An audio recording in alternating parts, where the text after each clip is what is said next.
Hello বন্ধুরা, welcome back to my channel flavours by Subra.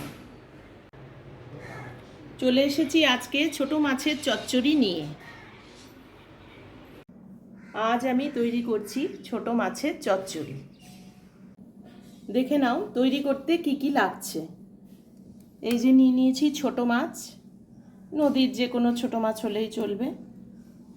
বেগুন মাছের মতোই করে লম্বা লম্বা কেটে নিয়েছি, আলু, পেঁয়াজ, টমেটো আর নিচ্ছি কাঁচা লঙ্কা, শুকনো লঙ্কা। এটা আমি পেস্ট করে নেব।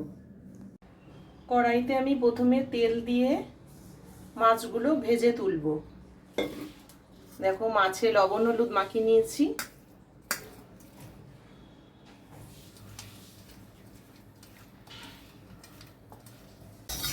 তেলটা দেখো গরম হয়ে গেছে। এবার আমি একে একে মাছগুলোকে ভেজে নেব। একবারে সব ভাজা যাবে না, অল্প অল্প করেই ভাজতে হবে, ছোট মাছ না হলে ভেঙে যাবে।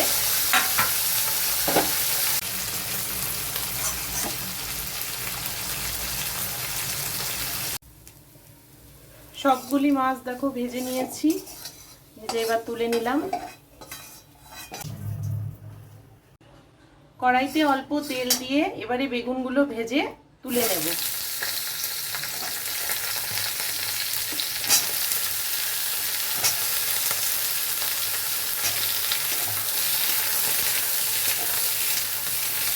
বেগুনগুলো তুলে নিচ্ছি।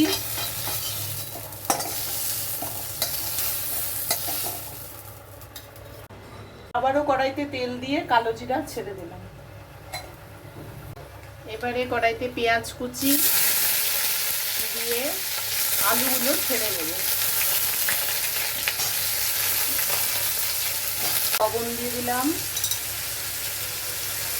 হলুদ দিয়ে দিলাম, টমেটো কুচি দিয়ে দিলাম। এবার মশলাটা দিয়ে দেব।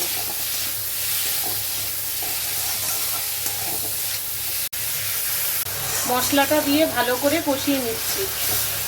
দেখো আলুটা কষা হয়ে গেছে। এবারে আমি বেগুনটা ছেড়ে দিচ্ছি।